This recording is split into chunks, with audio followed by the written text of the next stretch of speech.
Because now Picasso can basically draw some squiggly lines and get paid billions for his stuff. Now, why is it that you don't see your little son or daughter over here with their stuff being able to do the same thing?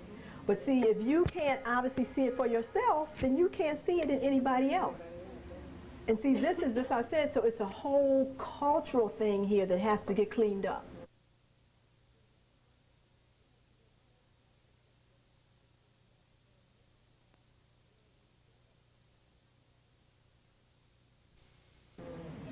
See, this is the whole key. It has to be a whole cultural thing that has to get cleaned up. And most of all, where the adult activities come in is our willingness to exemplify what we truly believe.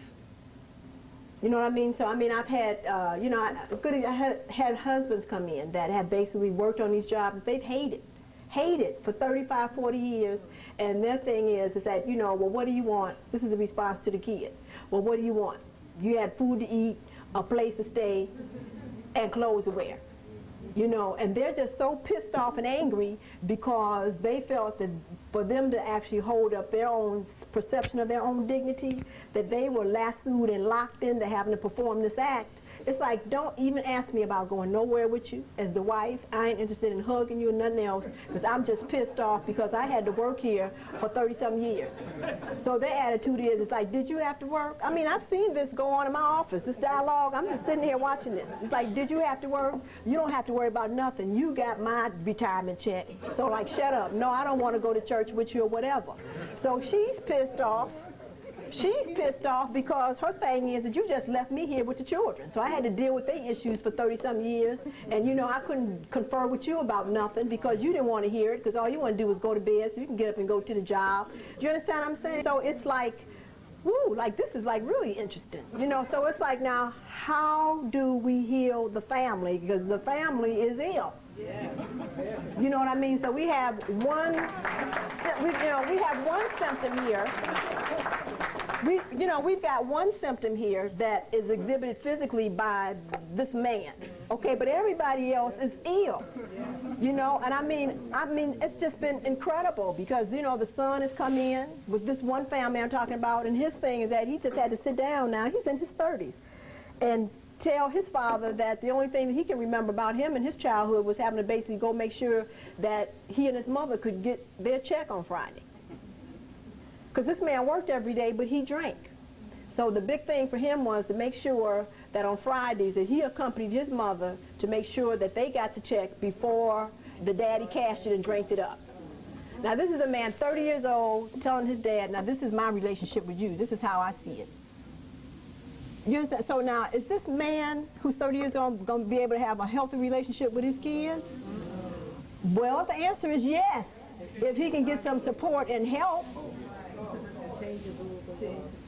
Right, and get some other things happening. Oh, you understand what I'm saying? And it was interesting because he was loving enough to recognize that his delivery of this was not in anger, but he did want his dad to be real clear about the fact that the idea that he felt loved because he had a place to stay and food to eat and clothes to wear was not important to him, because as far as he's concerned, that had nothing to do with love.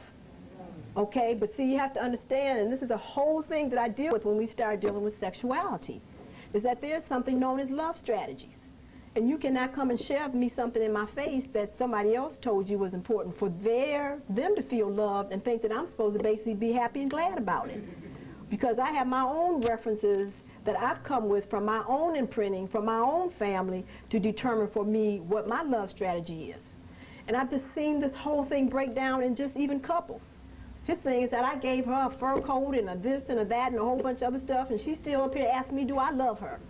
Well, of course I do. Why does she think I give her that? And her thing is like, what is he, a fool? I can get my own coat and whatever else is there. I want to know, why is it that we can't have a decent conversation? And I want to know why we just can't be off holding hands or something, why we just can't go for a walk. That's what she wants to know, because her love strategy is that if you just will stop your stuff and just spend some time with me, then I'm loved. All this other stuff is really not important. So he's trying to push off a value system. Okay, all right. They just want to change the tape. But I'm saying he's trying to push off a value system that perhaps that was his mama's or aunt's or somebody. some other girlfriend he might have had. But so I'm just saying, this whole communication issue, we do not come to each other and just basically ask what you need. And most of all, be willing to let people realize if we give it to them and they really didn't figure out, oh, I thought that's what I needed and I didn't, that that's okay. Because then we have situations where I've been in counseling where the person said, well, hell, this is what she asked for, I gave it to her, and that ain't. So that's why being able to be flexible and mobile, etc., allows you to know that, okay, well, we got to turn right now, so I mean, let's just go ahead and turn right and see what that gets us.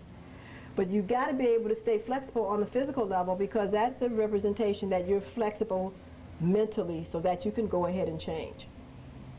And when you understand that you have a whole infinite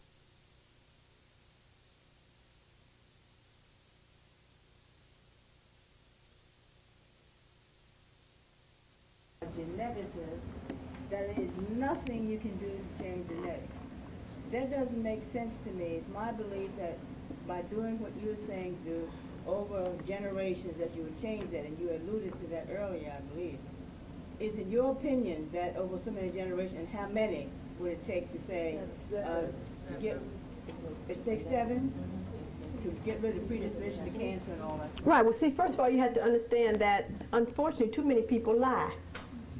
I mean, it's just an outright lie that nothing changes. And any geneticist that will say that is lying to you. Now, what they can tell you is that in their repertoire information, they don't know that it changes, which is totally different than sitting up telling you that nothing changes. Do you understand what I'm saying? So I'm saying that we know that that is not true. Everything has a turnover time, a half-life. Everything changes. So as I said, my data says that to inbreed in a permanent attribute or to inbreed out a previously permanent attribute that you don't want takes 7 generations. Now, when you then look at what is that timing is relative to the organism that we're talking about. Okay, generational time for Africans is 15 years. Because we are adults at age 15. So that is considered really 1 generation for us. Because if we are raised properly, we have the capacity to reproduce ourselves and move on with our next family. And in Africa, we do live that way. That's when I began to realize that all this stuff I was taught, a whole bunch of it was really jumbled up. Because it blew my mind the first time I met a 14-year-old businesswoman, mother, okay, and wife. And my thing is like, well, wow, this is deep, because she truly is not a child, so we can forget that, okay? And obviously, she is actually able to throw down and do things that I've seen folks 60 ain't capable of doing yet. So, I mean, I was just really in cultural shock the first time I went to Africa, and I was meeting these people that were doing all these things. So it was interesting, too, because, you know, and I really appreciate my experiences, because the universe really set me up to really see a whole panorama, because I was the only African that went with a group of 9 other doctors that were white. And it was, like, really interesting checking out their response to this. Because the white girls was actually talking about, oh, my God, how terrible that is. This poor young girl that's saddled with a husband like this and a business and these kids, and she hasn't had a chance to live or go to college or anything. You know, so I'm like looking at that over there, listening to this, you know, and then I'm looking at this sister over here that is running business. You understand what I'm saying? I hadn't figured out how to do that yet. At that time, I hadn't had my business. I was still being employed. Do you understand what I'm saying? That she's dealing with her husband. I'm already looking at 2 failed marriages for me. Do you understand what I'm saying? And she's also dealing with her kids. And she's like 14 years old. You know, and the driver of my truck was 18 years old. He had 3 wives. You know, and I was like, wow, and I think this is really interesting. You know, because my thing is that most 18-year-olds I know are totally dysfunctional. 14 years old and haven't even figured out they own the planet. So I'm like, well, how does a 14-year-old have this kind of responsibility, and how do we have a man who's 18 years old who realizes, and he told me all about his kids, how proud he was of his kids and his wives and everything, and he was driving and hustling and doing everything he could because he had to meet these responsibilities that he took upon himself to have.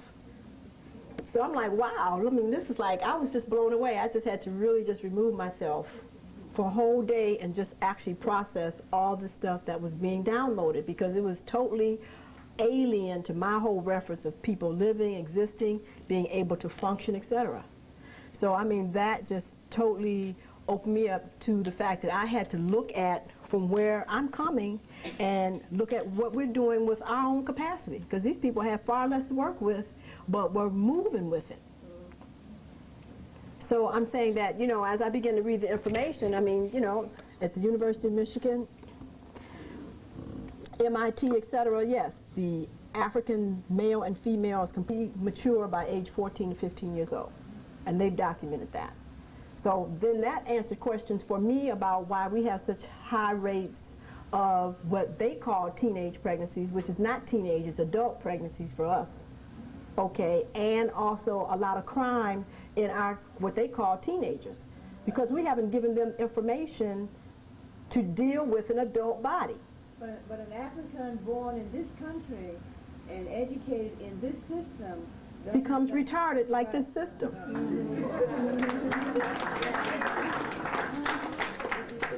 Becomes retarded like the system. So we have teenagers, 14, 15, 16, having babies that are not the kind of adult that you're talking about. Right, but it's because we've created an anachronism. So we have people with these kind of bodies that are operating in a whole different space and time because of our ignorance of who we're raising.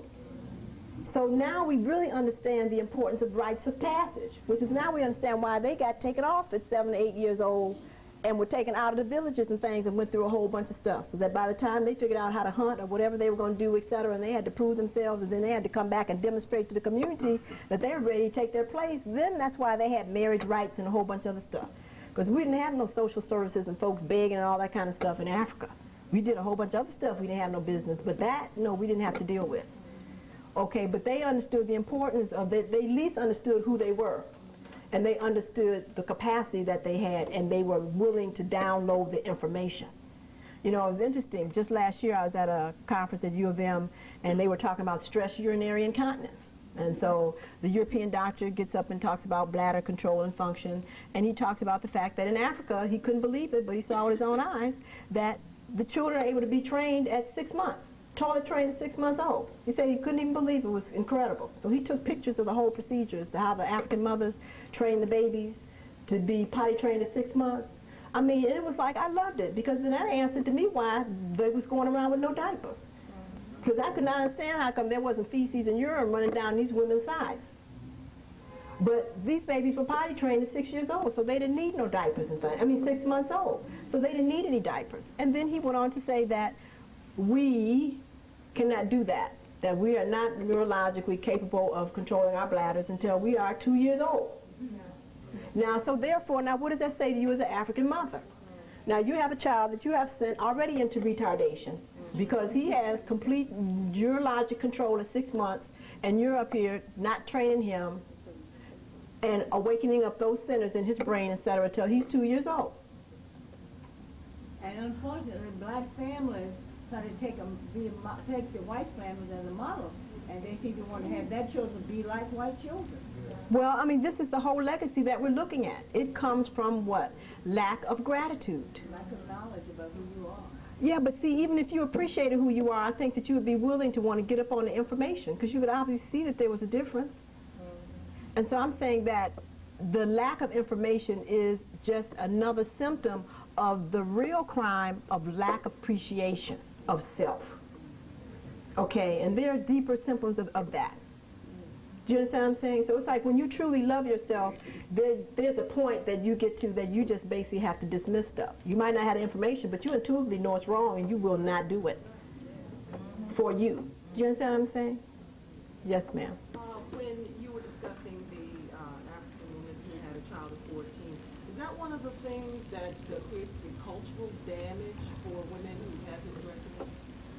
Well, no, but it does go into issues, again, with genetic encoding, okay, because like the axology or the value system is different. And again, when you try to now actualize a foreign value system that is chemically alien, okay, to the chemistry that you already have on board, okay, you create problems. Because see, there's something I didn't tell you about, and you need to understand that so you can understand what's happening. And this was phenomenal. But there's something known, oh, good, it was going up here. There's something known as morphic resonance.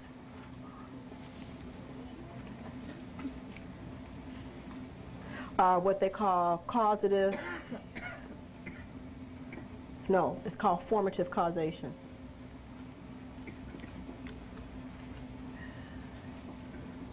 Okay, so Rupert Sheldrake uses the term formative causation, and morphic resonance is used by Fred Alan Wolf. But these are two integral physicists.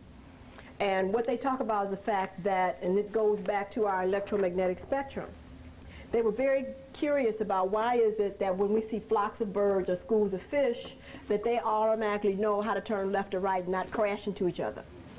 But to their visual perception, they're not talking as they understand talking. Okay, there's no sign that they send out that says turn left or turn right. There's no arrow out there, you know, and they just are doing all this and nobody's crashing anybody else. Okay, so it's like, you know, why are they all landing or going up or down at the same time? And they're like, well, you know, we have to find this. So it's kind of like the, you know, Newton's apple story. And so they did some interesting observations. And so in Australia, you know, they have an area called the outback. And it's like really interesting because nature manicures that area by setting it on fire. And so when things get out of hand, the nature sets itself on fire, the brush, and it burns 100,000 acres, and that dies out, and then it recolonizes itself. So in the outbacks, they have these huge bushfires, but what happens is it causes the animals to have to then do migration. Okay? So these animals, because of this one vast bushfire, these little birds called tits, T-I-T-S, were forced into the cities. And so what happened is that this one area, because the normal plants and insects and things that they normally eat obviously were destroyed or had to move on because of the fires, a bird figured out how to open a milk bottle and suck the milk out. So they thought that was very interesting because after 1 week, all the birds were attacking the milk bottles and sucking it out. And then they started actually logging in the times and the sightings over Australia as to when all the birds of the same species started doing the same thing. So these are little teeny weeny birds like little finches, you know, and they don't fly for very, very long distances. So it was like, how is it 1,000 miles away, within 5 months, the same species of bird now is actually opening milk bottles in this area? It was the same entity with the fish. How do they know how to turn right and left, etc.? And especially now, since we know that these birds are not communicating, not 1,000 miles away. There's a particular moth, for example, that grows in South America. A huge thing. It's about big as my palm of my hand. And it has to fly over 1,000 miles to mate. So it's an interesting mating cycle because the females go and they lay the eggs way, way away, and then they have to actually fly back to this one bush to mate. And it's really interesting that they don't mess with any other species of animal, butterfly or moth, whatever it is, etc. And at this time of year, they all fly back to this one bush, and it's the only bush that they mate on.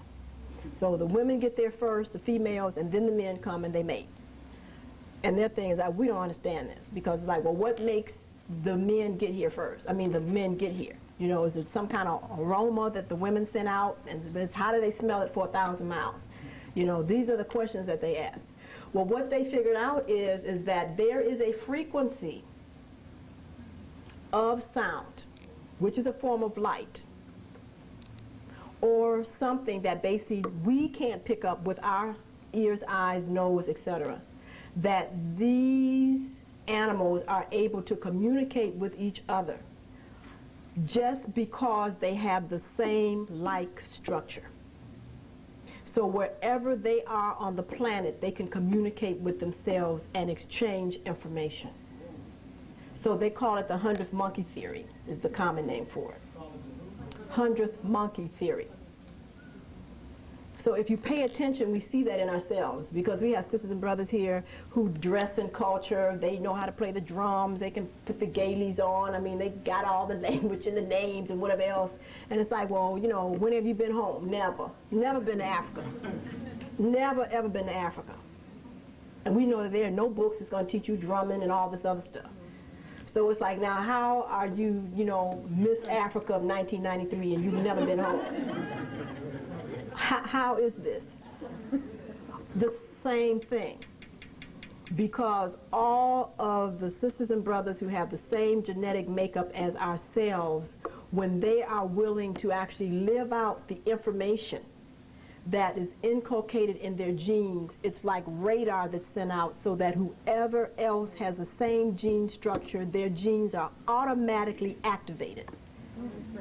So that means then that wherever my sisters and brothers are on the planet, I will always have a natural, innate tendency to act out whatever they are doing unless I consciously inhibit myself. And that's how we then start getting into diseases. And it also works the opposite way, which is why, you know, the sisters and brothers over there are acting crazy because we're now radiating this stuff over here. And they're picking it up in their gene pool and acting it out.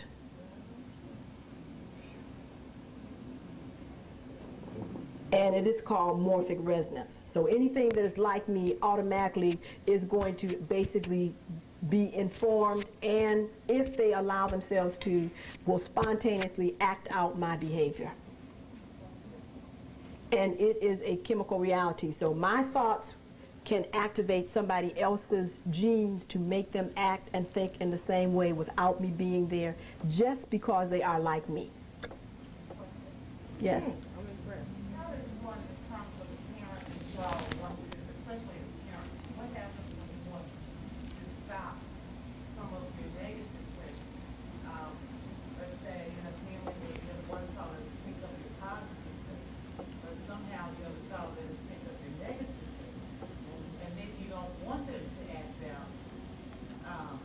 Well, you have to stop it. That's what I'm saying. The parent, by them controlling their behavior, automatically dictates and sets the tone for the offspring. Well, where's the word N, the N word going to? When we constantly manifest the word, the N word. I don't like saying that anymore.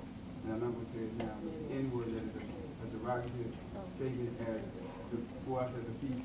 And here I kids saying that N word as a language. Okay. Well, I mean, you know, whatever the definition is that you've given to it is actually what you continue to stimulate in the thoughts in the right brain. It becomes subconscious. When who? Our kids. I mean, Oh, yeah, right. I mean, it has to be basically something that you then have to, just like a habit, check it every time it happens until it no longer becomes an automatic response, and that they now are checking it themselves. I mean, what I'm wondering, because I'll be on the bus sometimes, or at a ride, and you get that feeling, this guy is all the way on the next car, and you hear him, and you can almost sometimes feel the intensity of that. Right, but I'm just saying this is a whole cultural cleansing that has to happen for us to create the picture of the kind of life that we say we want to live. You know, it has to be, it's not anything that lies on anybody. So if we haven't learned that from Malcolm or King or Garvey, we better learn it. Okay, that this is not a one-person issue here. Okay, is that everybody is a leader.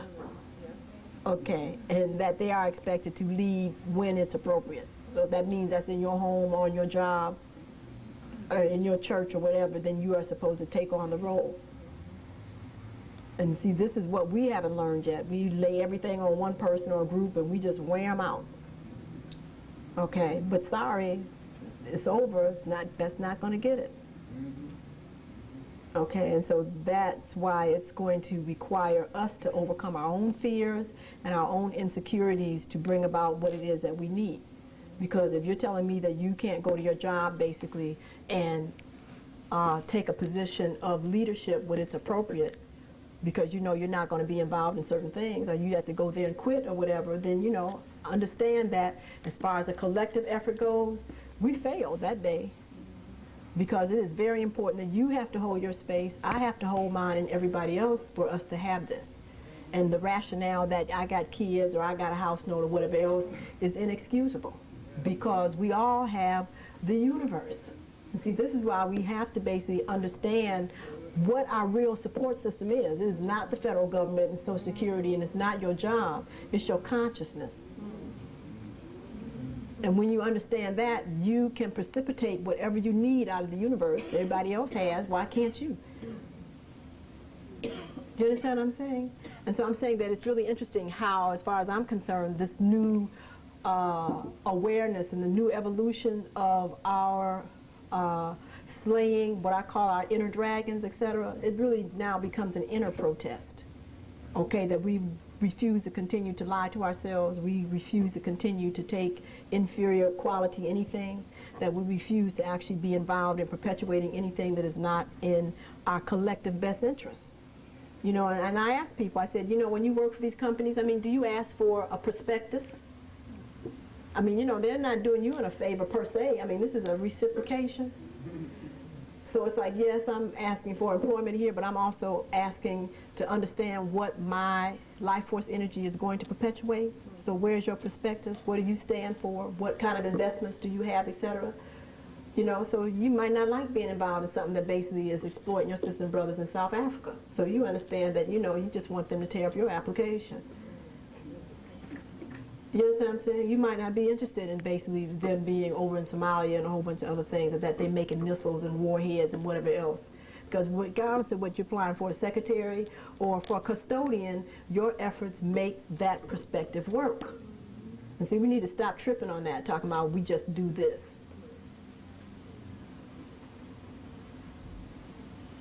Okay, we have to understand that whatever level we're functioning in, it is making the whole collective wheel work. That's just how powerful each and every one of us are. So, you know, when we actually are supporting the demon that's cutting our head off, and we go in there every day for 2 pennies, you know, you have to understand why.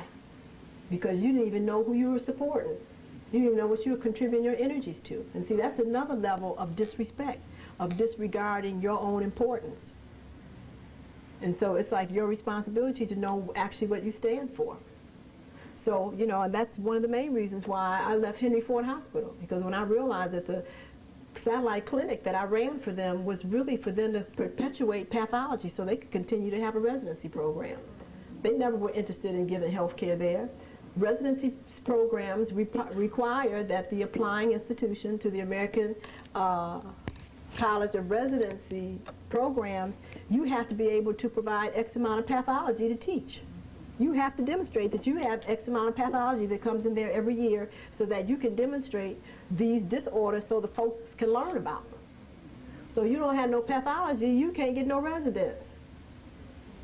And so many of these satellite clinics in the inner cities are just a meal to perpetuate disease so that the residents can actually see what it's like for you to have first, second, third stage syphilis, whatever it is, etc., and then work out the treatment. So the clinic I took over was horrendous. I was just curious to find out how could one place have so much disease. One thing is you tell me as a doctor sitting up there every day, well, what are they doing? It's impossible. Because when those sisters came over there, when I was on call, I literally hated it. Because I knew I wasn't going to sleep that night. They never came and they just had a normal delivery or a normal process. Somebody was dead or seasoned or bleeding or whatever all of the time. And my thing is, how does this collectively just come from one place? So when I took it over, I could see how it happened, because the staff person never saw patients. The med students saw the patients. So I'm like, oh, now that's real interesting. Now, when does the med student now have any clinical insight to anything? And they don't. And so my thing was that if I'm going to sign the chart off, which is how that system happened to be working, then I'm going to see the patient. So I understand that what I signed for is actually what I saw. And they didn't like that, the idea that I was going in the room introducing them as the senior med student or the junior med student, because they were tripping and playing ego, introducing themselves as the doctor. So they decided that they didn't want to come there anymore because she won't let us see the patients. And so they actually, the department actually let them pull out. So that just shows you how that works, because they asked me not to basically have such severe supervision. But my thing is that what are they talking about? Because I have to sign off the chart. This is my license. And so my thing is that how can I let somebody who has no experience go in and see a patient? Because much of understanding disease is intuitive. I mean, when you just see a person and on the next week they look totally different, I don't care what the paper says. There is a problem here that you need to do some investigation. You understand what I'm saying? So you just cannot just say that the laboratory work is okay and the patient is looking crazy and say it's okay and not try to get some more information.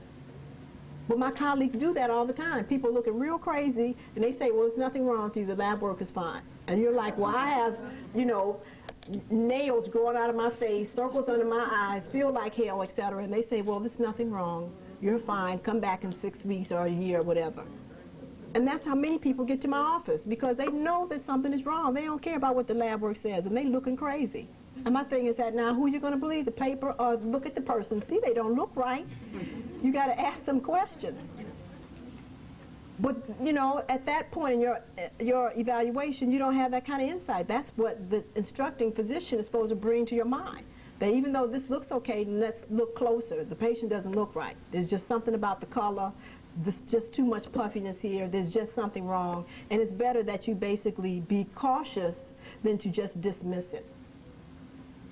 But they didn't want to deal with none of that. That was ego tripping, and it was the whole thing about male, female, and just a whole bunch of other stuff that they was dealing with. And I didn't care, because I was in control at that point, and nobody was going to be going out of there unless I saw them. So therefore, it was very interesting, because the United Fund started sending over information to this, quote, indigent clinic that talked about the fact that the research now has revealed that mothers taking vitamin pills can cause birth defects in certain people. They have found that too much vitamin D, too much calcium has caused bone deformities and some other things. So now, what does that mean? That means that now we have to go into what? Informed consent modality. So therefore, that means that if this can cause some problems, even though we can see the benefits will most likely outweigh the disadvantages, you need to still be informed of the disadvantages. So therefore, I'm telling the mothers now, yes, we have prenatal vitamins, but we have found that they can cause some birth defects. You know, you have to understand that you might be one of the ones we don't know. The chance is low, but you need to be informed of that.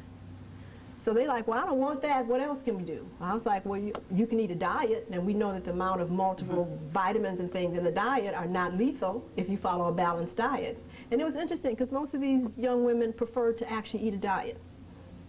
In my own department, I couldn't find anybody to support me on that. And this is another black woman, and she was telling me that, you know, she got her degree in dietetics from the university or whatever, and what I was talking about wasn't in her literature. And I'm like, well, you know, yes, I understand that. I said, but, you know, please just hear what I'm sharing with you. I said, because it is truly a nightmare to actually have somebody come in, you know, status epilepticus, that's having one seizure behind each other, that's in labor, and they sitting up here eating their tongue off because somebody told them it was okay for them to have pork chops and Kool-Aid. And see, my thing is that I don't care how many grams of fat and how much protein they say is in a pork chop, it is not the best source of protein, and if we can just basically do something different, cannot we be creative? Oh no, I just didn't want to hear none of that. So I'm like, well, fine, no problems, because I'm the head of the department here, so I'll see them myself, which is what I did. And so she sat in her office for a whole year and basically looked out the window. So I just saw them all myself and made the recommended nutritional changes. And it was very interesting, because then at that point, when the drug detail men would come in and load the closet up full of all these samples and things, and they open the door and that all stuff would fall down on their head, they was like, well, what happened? Y'all don't have no doctor here no more? So now you have to understand it, because this is my own staff now. We're all black over here looking at each other. And they're like, oh, honey, we got that doctor. My name was Smith. Oh, that Dr. Smith, you know, she don't like none of that. She don't get none of that no more. She just give diet and yeah. This is the nurses. This is the nurses, okay? And of course, they're like, wow, well, what's the deal? So they are gone to the head hospital now, talking to the chairman of the department. So of course, I get a telephone call asking me to come over to the main campus here to have an interview. And my thing said, you know, fine, no problem. So they're like, well, you know, we've just gotten a report that you're no longer giving prenatal vitamins. You know, and I'm like, right, you know, take a look at this information, of which in my waiting room there was no TV. There was lots of information for you to read, because you could look at TV at home. But here, you were going to get some information. You were going to get some information. And so I said, well, this is the kind of stuff that, you know, you all have been sending over here. And it says right here that multiple vitamins, prenatal vitamins, can cause birth defects. So I asked them, do they want to take them? Because now we're informing them that they have the possibility of having birth defects in the baby, and they say no. And so, like, they were shocked now, because, see, you're not supposed to think. This is what I finally found out. By the time they finish with you as a physician, you are programmed to carry out programs. And you are not supposed to think unless you have permission to do research. then it's okay for you to basically use your other brain cells. Okay? And so therefore it was astounding because they're like, oh, you know, she's thinking. So I was like telling them that, so what I do is just basically informed consent. We talk about it, the patient gives me what their opinion is, I document it in the chart. Patient says that they don't want the prenatal vitamins, I write down in there. The discussion of prenatal vitamins, its pros and cons were discussed. Patient has decided that she'd rather have a complete nutritional diet plan, and I sign off. And that's all legally that you are supposed to do. And their thing is, well, no, just give the vitamins. This is what I was told to do. Just give them. That was the response. I was just told just to give them. Okay, now you have to understand with Europeans what that means. Okay, because I had to learn a while how to communicate with them. Oh no, because it's a real issue with them about reading between the lines. So you have to understand when they say things, they're saying other things. Okay. And so I was like, oh, that's real interesting. So I had to get real clear on what I decided I wanted to do. Well, the whole medical profession is that the doctor is the guard and the patient obeys. No, no, no. That's what is set up for you to perceive. The insurance company and the pharmaceutical company and the hospital is the God. The physician is a conduit to walk you through all that. Okay. And you got to understand that. Okay, no, we just walk you through. Oh, except for break? Okay. No, we just walk you through that. So we just are supposed to be the gatekeeper to get you in, to get you dosed up, get you hospitalized, get your papers processed. But they run it. Okay, they run it, but they ego trip you if you don't pay attention to think that you're calling the shots. And they let you have little power things, but you're not. Okay, it's because when the hospital policies come through, or when insurance companies tell you what they're going to pay for, or when the new drugs come out, that they tell you that you now have to basically use, because we're doing a survey or experiment or whatever, oh, you got a right for that. So the way we got to turn that around is to teach people like us to take the power. Well, that's why you're here, and that's why I'm here. That's why I'm here. I don't let the doctor have You know, power. and you have to understand that what I'm telling you is relative. I mean, because there are people in the system who are waking up like myself or about on their way out, okay? And there's some who obviously are supposed to be there and try to help you through it to the best that they can. Do you understand what I'm saying? But you have to understand that the general format is that we basically walk you through the system. That's what we do. We're not calling the shots. But the point being is this, is that what happened then is that after that year that I was there, what happened was the morbidity and mortality rates of the mothers and babies fell to the same as the suburbs. And when that happened, they withdrew from the clinic. So they removed all their funds and things from the clinic and left the community because they weren't able to get and demonstrate enough pathology for that year while I was there to warrant them being granted the number of residents that they wanted. And so if they couldn't get the residents, then they have a need for the clinic. Hell, we're only interested in you for pathology. And see, that was all retrospective for me because the reason why I resigned was because I was so disappointed in recognizing that we had an option here to give high-quality health care and that my own nurses, et cetera, were into heavy sabotage. Because, you know, I was a young doctor at that time. All these were older women, et cetera. So I'm thinking that I'm really going to get this support because they're really going to really help me because they are really glad that we can all work here together. And it was like such an astounding shock to me to realize that these people were more for supporting the system, knowing that it didn't make any changes. I mean, you've been sitting there for 20 years and seeing this same old mess cranked out and you see it don't make no changes. How do you continuously sit up and want to perpetuate it?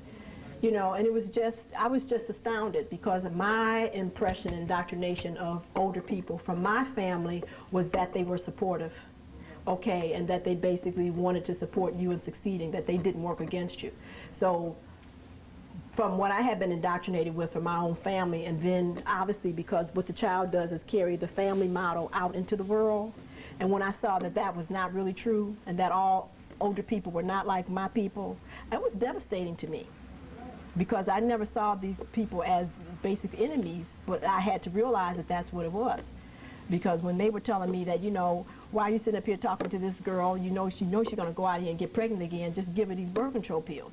Well, I mean, if the girl is 11 years old, I mean, we realize she's got 40 years of reproducibility. You cannot have her swallowing birth control pills for 40 years without giving her a breast cancer or liver cancer or whatever.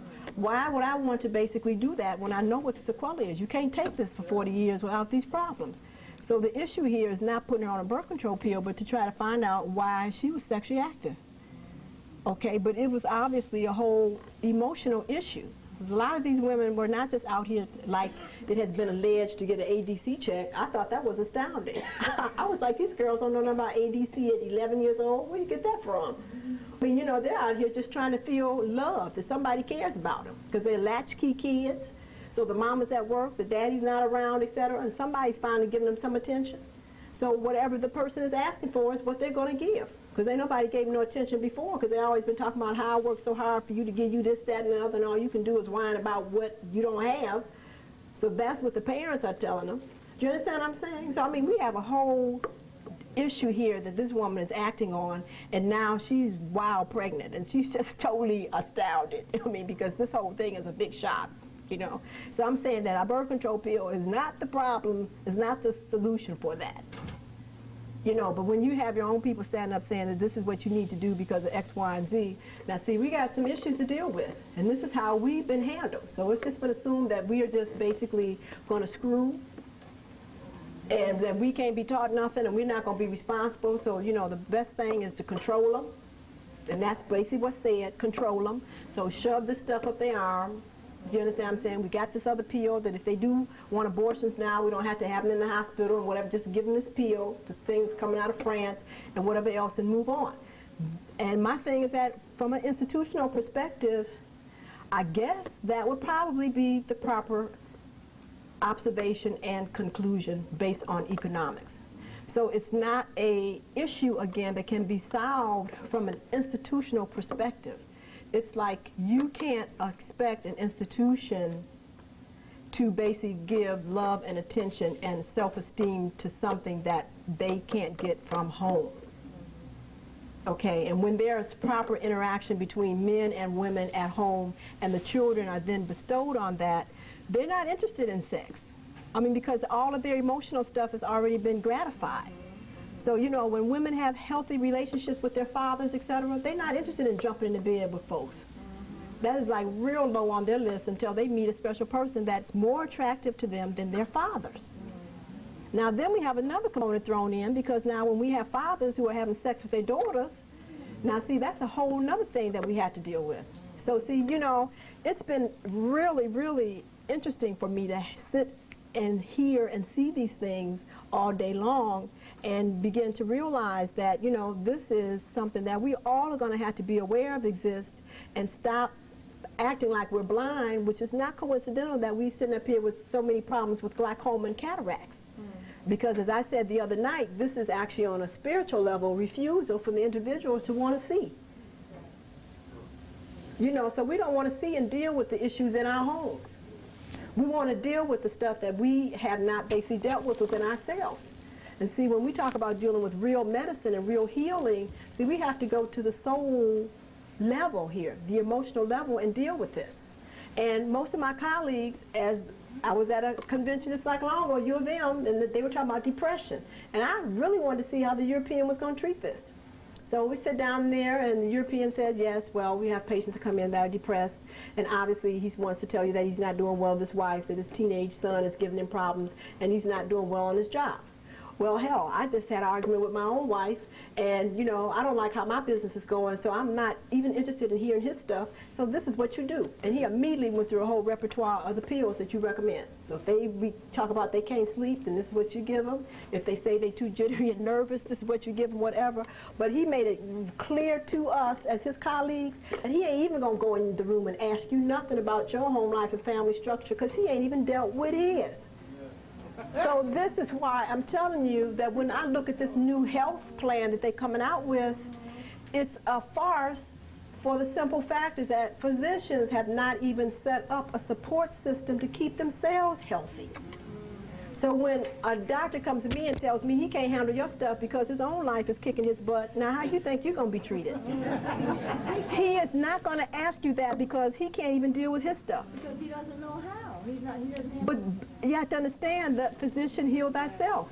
So you have to understand that looking at your own patients, there's no difference between you and them except you might know something over here, but you understand that unless you have a support system, you're going to be just like them, and this is what happens. It's amazing that my colleagues drop down with the same diseases just like who they're treating.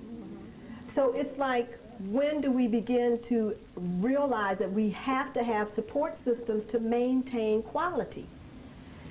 So anytime you have a whole system that won't even consent to even let you know if they have AIDS, I mean, you know, I'm just miffed at the fact that the general public is still sitting up here not requiring that everybody in the hospital, before we even go up in here again, is going to have to be tested for AIDS. I mean, and that shouldn't even be any astute thing. So my thing is that, no, I'm not going to the hospital no more, nobody's drawing no blood and nothing else until you set up a board where everybody got to submit their blood to make sure they no longer have AIDS. We shouldn't have to worry about how many people are going to come down with AIDS the next 3 or 4 years because Dr. So-and-so treated them. Because there should be a standard where all the doctors are accountable. There should be a standard where all the teachers are accountable. There should be a standard for this, but you have to understand that if you don't think enough of yourself to basically have that, then you get anything. And so here you are laying up here in the house. You don't know who's treating you, what they breathing, snorting over you, etc., but you should. You know, I'm told to shut up.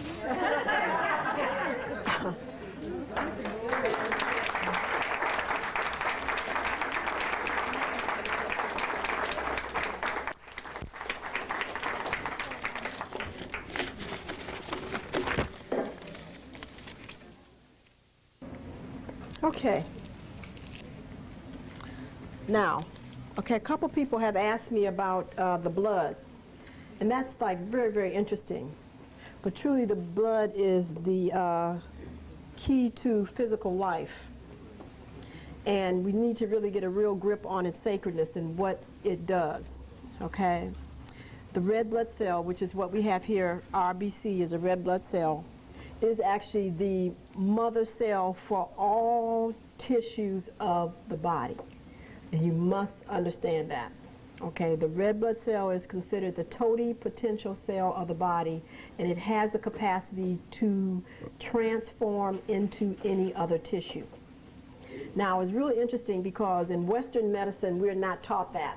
Okay, what we're taught is that there's a process known as mitosis and meiosis, and that you're born with these different types of cells, a liver cell, a kidney cell, a brain cell, or whatever, and that these organs, okay, which is a collection of these cells working together simultaneously. Some of these tissues and organs have the capacity to regenerate themselves, others do not. Okay, some nerve cells can regenerate very slowly, but usually not. Stomach, intestines, mucous membranes, liver can regenerate relatively fast. Okay, this is what we're taught. So we're taught that if any of these organs get sick, then what you have to do is give it a medication. And once the medication gets in there, for whatever reason, miraculously, these tissues are now going to be straightened out if you give the right medication. Okay? That is really a fairyland tale that supports the pharmaceutical companies and has lots of sequelae for the patient. Okay? What is so interesting here and so wonderful is that the red blood cell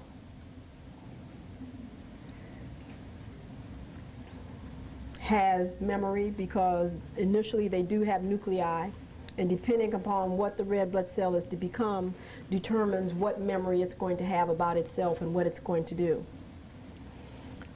The blood, as it has been documented and demonstrated by 2 Japanese physicians and researchers, a Dr. Shishima and a Dr. Morishita, did 15 years of research to prove that all tissue in the human body is actually made from red blood cells, which is totally opposite of the Western philosophy. What they did is that they first of all analyzed the whole theory from which this idea that red blood cells were made from the bone marrow of the body. And there's a gentleman by the name of Virchow who decided that he wanted to know where blood originated from. So he took some pigeons and fasted them. Now you have to understand that a pigeon's metabolism is extremely rapid, and they have to eat almost 90% of their waking time to sustain their metabolism every day. So he fasted these pigeons for approximately 11 days and then sacrificed them and then did autopsies on them to find out where he could see the red blood cells being made from. And so when he cracked their bones open, the long bones of their bodies, and looked at the tissue with the microscope, he discovered that there were little blood cells being made in the bone marrow of these pigeons. And so therefore he concluded that red blood cells were made from the bone marrow in the long bones of the body, and supposedly therefore research from Auschwitz, because they did a lot of research on the Jews in the concentration camps, etc., were to verify that. Now, Dr. Shishima Morishita verified that red blood cells were made directly from the food you eat in the base of the villus of the small intestines.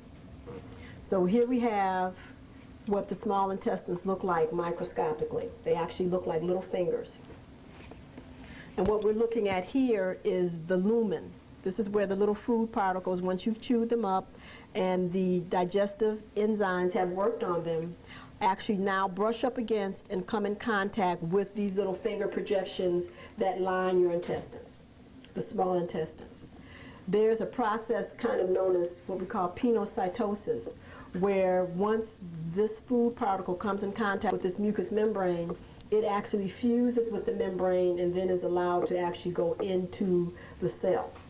The cell then takes it with this little microscopic factory, breaks the nutrients down, and actually transforms this into a red blood cell. Now at the base of the villus of the small intestines is all of these mesenteric arteries, veins, and lymphatics. And these red blood cells then are actually excreted from the base of the small intestines and released into the arterial system, where they are then taken to the spleen through the mesenteric circulation. Now, Western medicine still has some real issues about what the spleen does. So they understand it does some basic things like, help to make thrombocytes and blood clots, and it helps to have some kind of effect on the white blood cells for immune function, etc. But they're really not clear yet, they say, on what the spleen does. But the spleen is very interesting because it is actually the distributor of the body.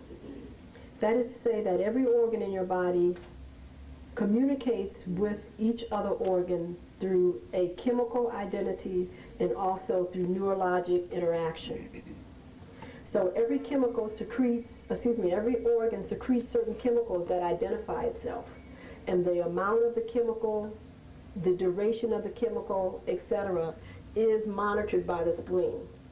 And that actually tells the spleen the need that the organ may or may not have to have itself renewed.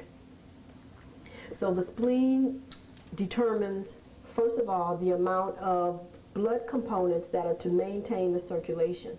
Because what Dr. Shishima and Morishita found out is that the most important organ system of the body is the circulation.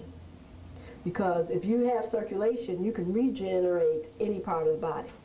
You lose the circulation, then wherever the circulation doesn't go, you have death.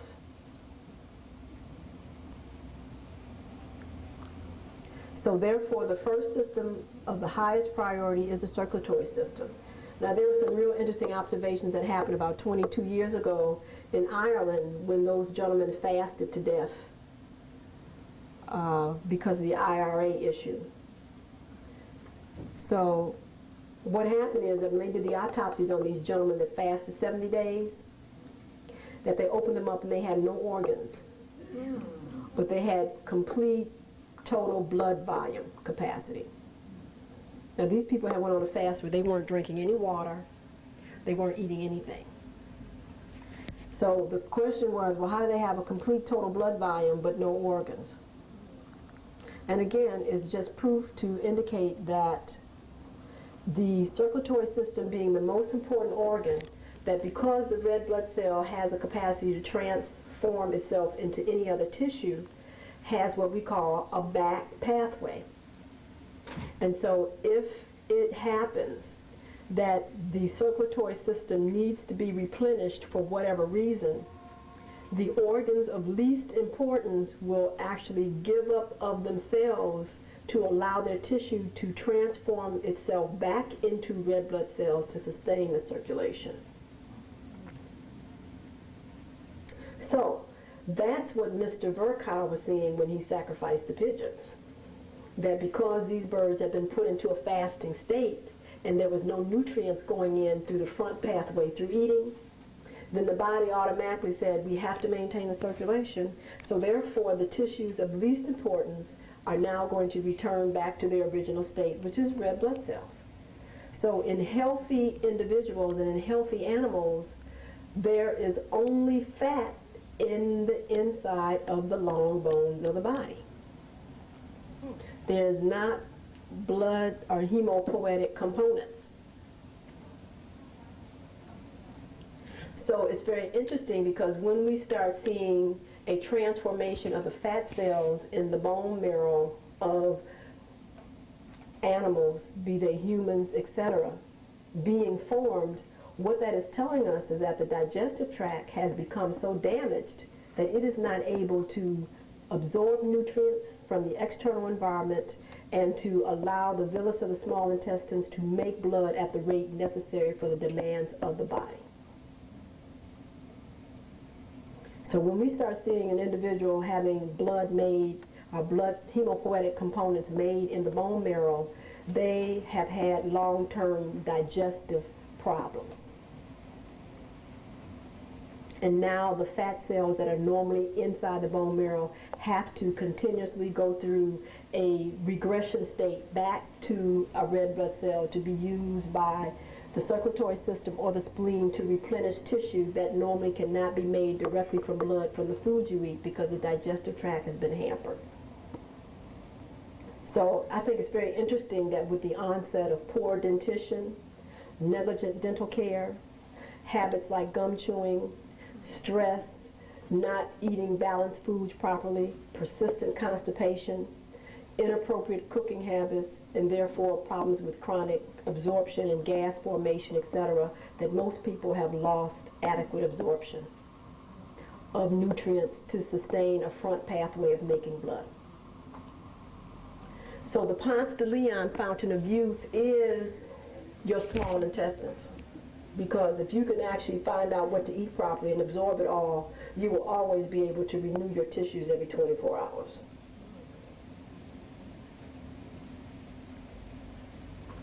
So as more people have problems with their digestive tract because of negligence with chewing, dentition, improper eating, etc., know that you have to age. You must.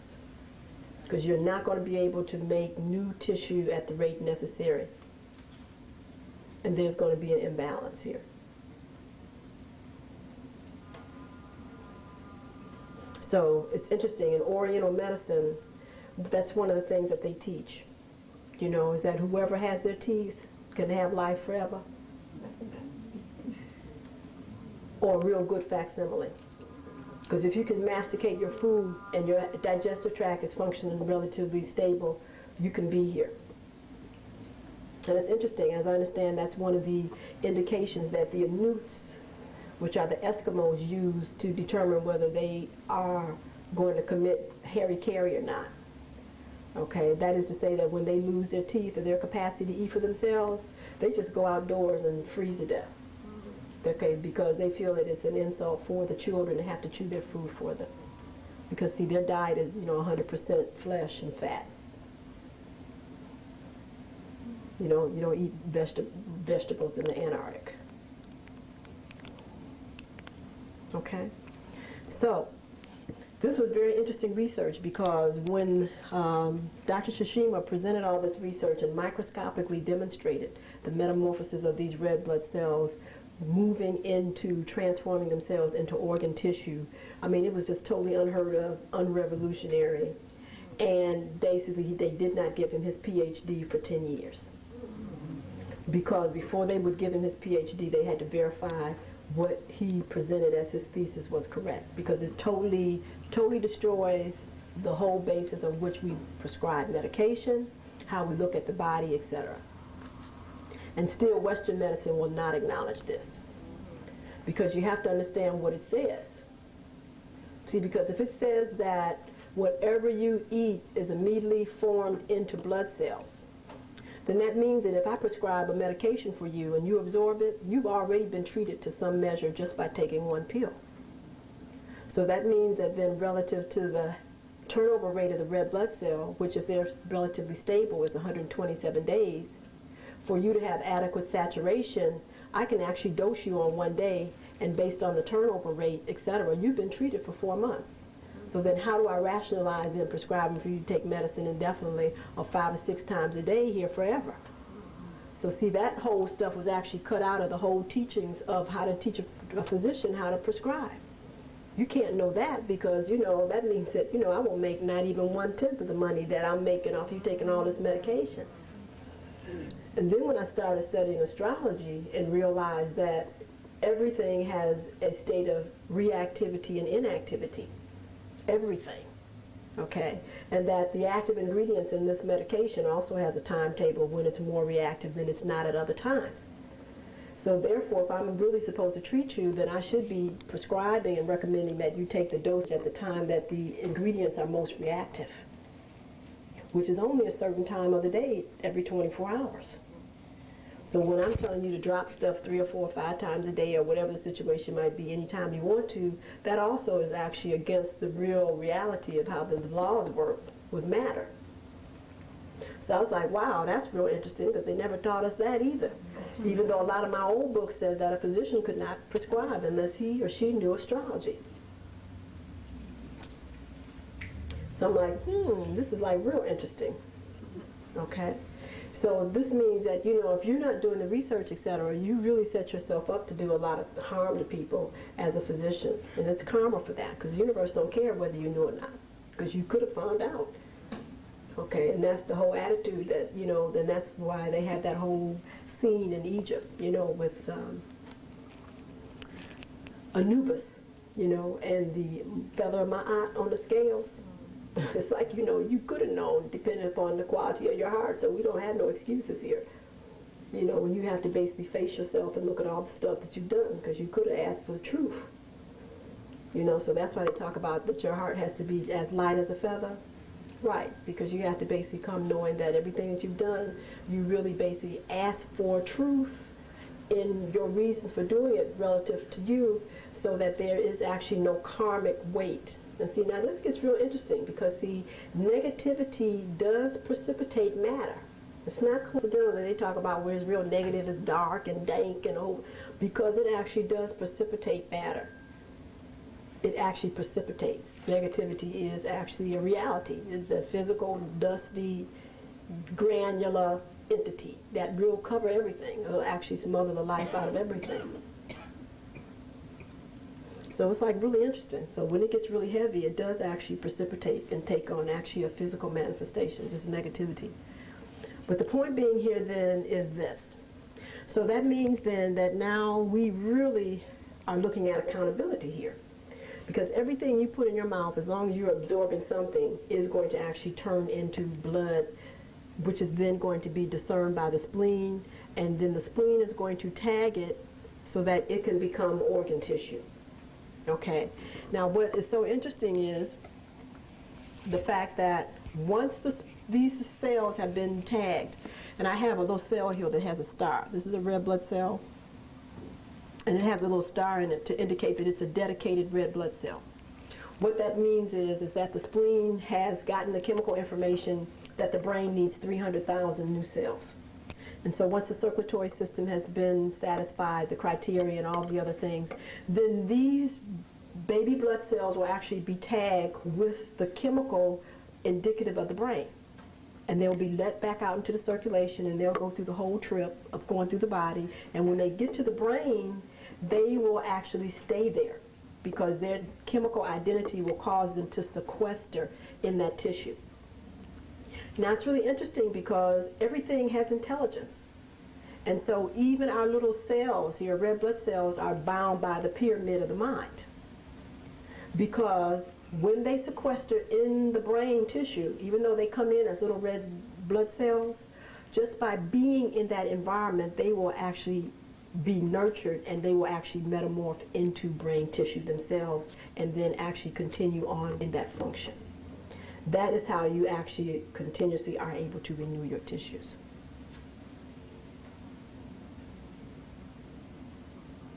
So, now, again, if we refer back to the pyramid of the mind, if, for example, the blood cell has been made out of inferior quality food, Hostess Twinkies, okay, Darvocets, Faygo Pop, Coca-Cola, etc., then that is going to actually be the ultrastructure under which this blood cell is supposed to be able to have to function. So if that happens to be tagged as a brain cell, then is it going to be able to tolerate the activities in the high energy environment of the brain with that kind of ultrastructure? And the answer is no.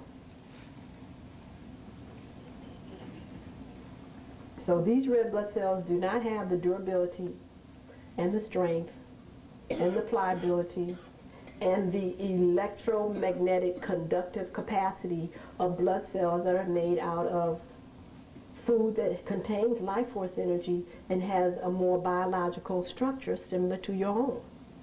Because you have to understand that, you know, Hostess Twinkies and Coca-Cola and all this stuff is man-made. It is not natural to this dimension. If you cannot basically get it off of a bush, a tree, or break it off a plant, dip it out of the ocean, it is not natural. It's been modified by man intelligence, which means that it most likely has lost its life force carrying capacity.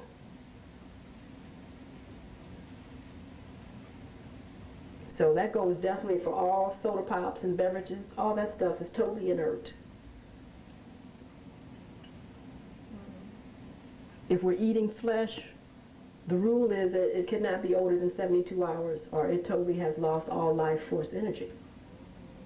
I mean, you know, and the doctors know that. If you can get your finger, arm, tumor, or toe that's been amputated in 72 hours, they can most likely get it sewn on and it'll take.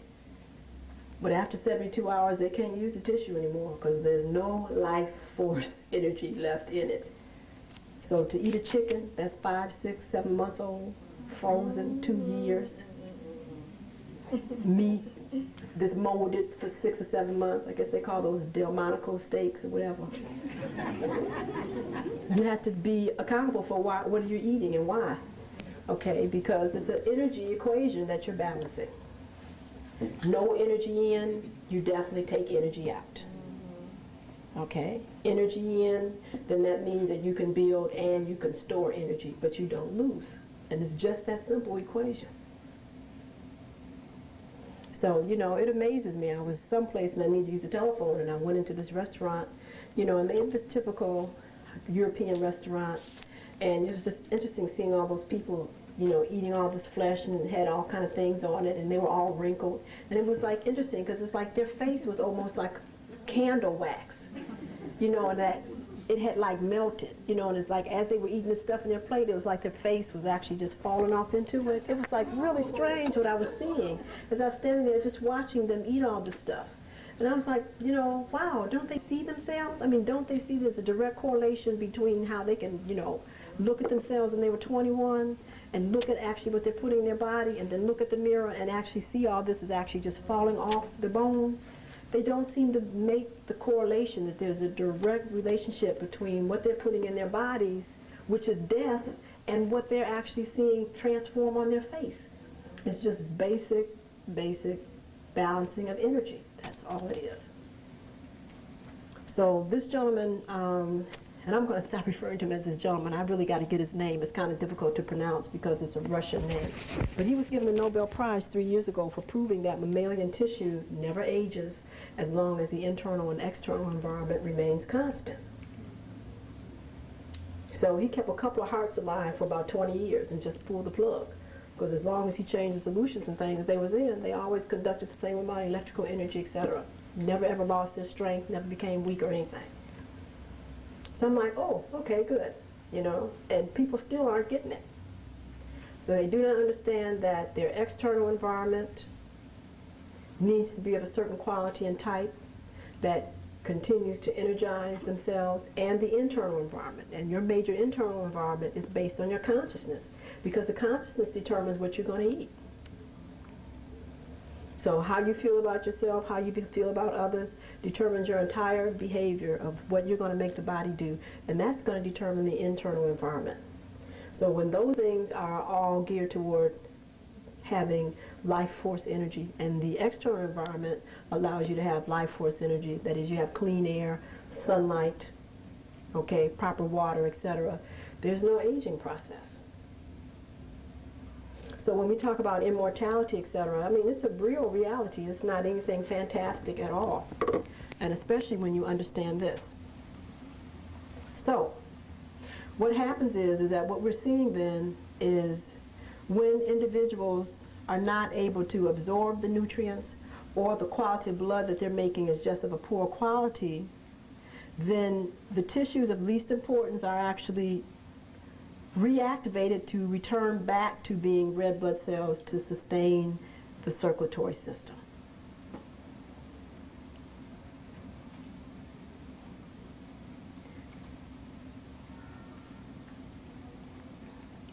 So now Africans really have some special qualities on board that we even recognize in our abuse cause us not to age as rapidly as other races who have less melanin.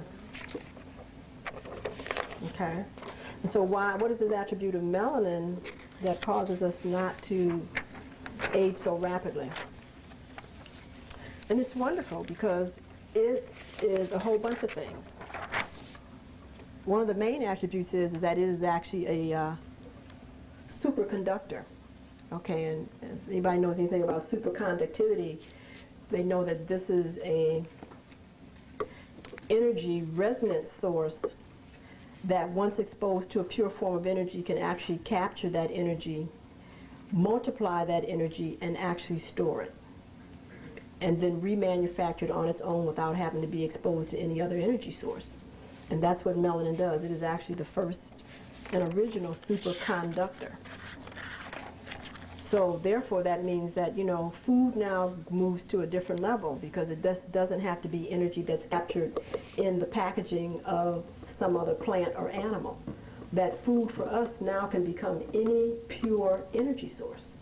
So whether that becomes sound waves in the form of music, or whether it becomes color from being projected through clothing or through looking upon nature, whether it is actually energy from touch, energy being directly relayed from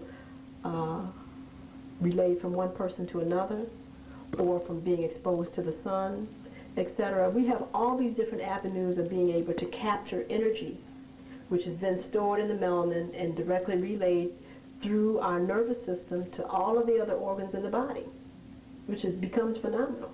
Because now, you know, we have other means of taking in nutrition, because that's the goal for all nutrition, is to be able to obtain, absorb, and to utilize enough energy to replace the energy used for metabolic processes on a day-to-day basis.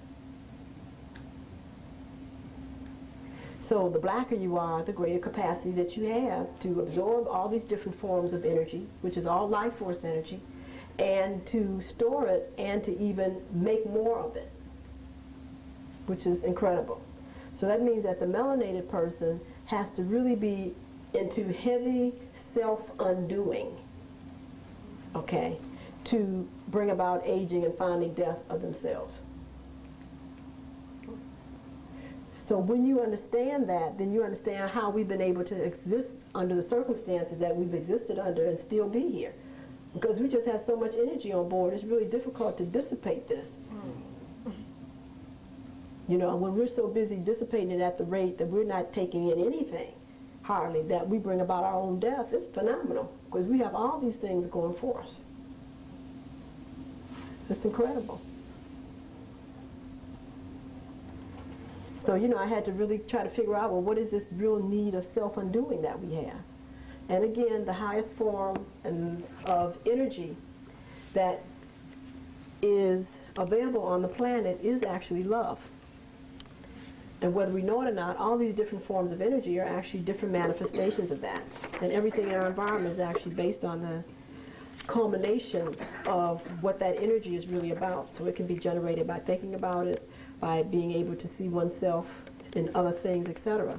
And so when we get real busy involving ourselves in what I call withholding activities, not seeing others as ourselves or being willing to treat others as we treat ourselves, etc., then this is when we actually break down the superconductivity of the melanin. And it actually becomes a problem for us. Now, I have a lot of things in here written on melanin about how it basically is made at night in the melanocytes from melanin-stimulating hormone because of the activation of the pineal gland, that when the pineal gland is not exposed to light, because the eyes are closed, okay, that it goes into making something known as melatonin as opposed to serotonin, which is made in the daytime. Now, let me just bring you into the awareness of the fact that there is something known as universal time based on our sun and our solar system. And sunrise to sunset triggers the body to be in a certain mode of activity, and sunset to sunrise then triggers the body to move into another. So we have found that with the excretion of serotonin, which occurs when the pineal gland, based on the fact that the eyes are open, taking in light, causes the cells of the body to want to increase their metabolism and to throw off waste. So the daytime cycle is actually a detoxification, nutrient acquiring activity for the body. So therefore, people who don't eat during the daytime cause some serious problems for their body. Because it's in the daytime that the body wants nutrients to be put on board, to extract the nutrients, to basically hold them and store them in excess of what needs to be done during the daytime as far as detoxification for the nighttime cycle. So starting at sunset, by sun time, not by your folks' European time or Greenwich Village time, whatever that mess is, okay, the body then wants to go into a whole different mode of regeneration. And if the eyes are allowed to close, along with the sun diminishing or the light diminishing on the surface of the planet, then the pineal gland will stop making serotonin and begin to make melatonin or melanin-stimulating hormone. And melanin-stimulating hormone then works on the sacred pyramid in the brain, which we talk about in Egypt. Because then the anterior and posterior pituitary gland then becomes activated to start making something known as growth hormone. And a person's longevity and youthfulness is dependent upon how much growth hormone you're able to make at nighttime.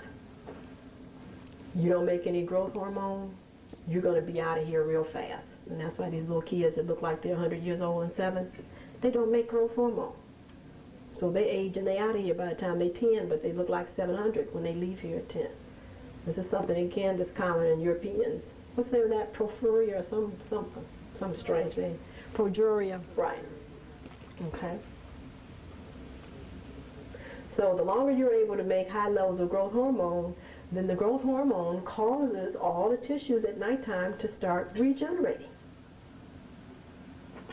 So that this cycle that I talked about the blood basically primarily goes on at nighttime.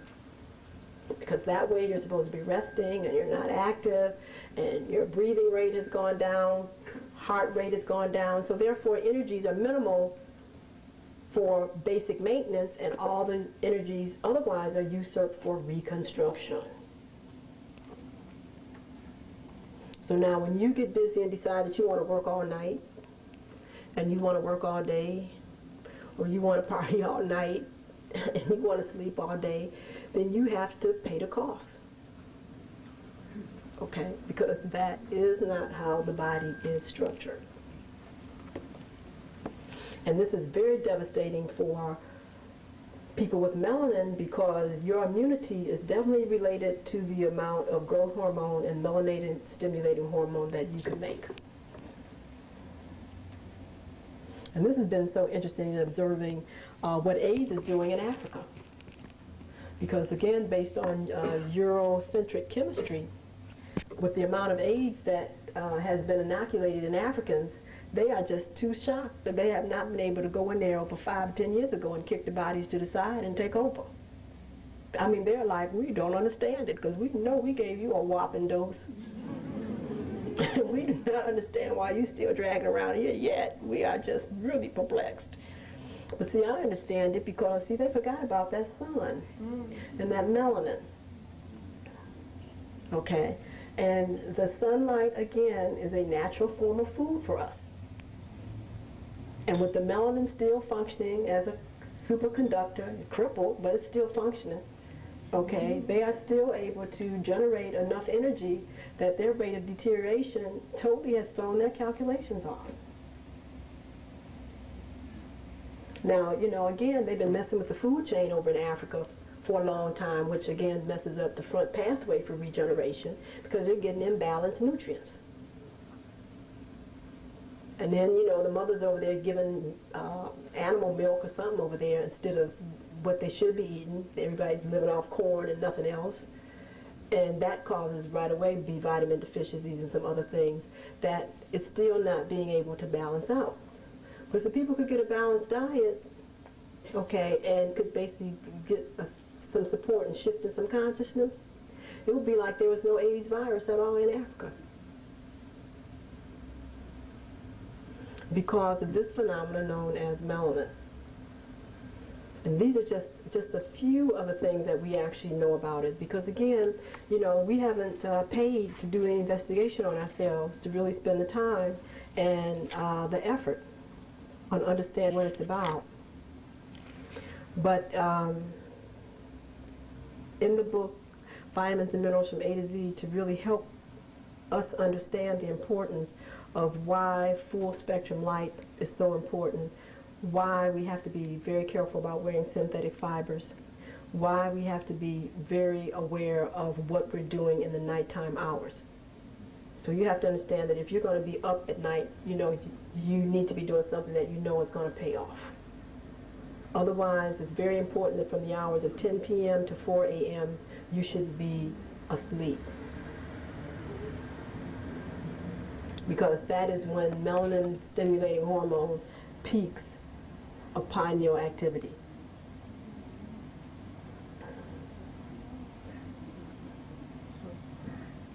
For you to be able to regenerate.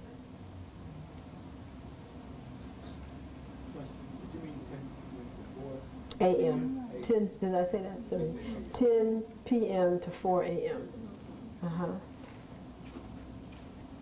It's not like the night workers are doing harm to themselves, right? No, they are doing it. That's how they are. Yeah. Okay? And so that's what you're looking at when you look at the history of our musicians. Okay, that most of them, unless they break that cycle, because they finally have been able to acquire some money where they don't have to do nightclub work, can't live basically over age 55. They're all dead by then. So, you know, they tooting the plunking, as my mother would say, all night long and haven't made no cash to be able to sit down and do just some weekend stuff.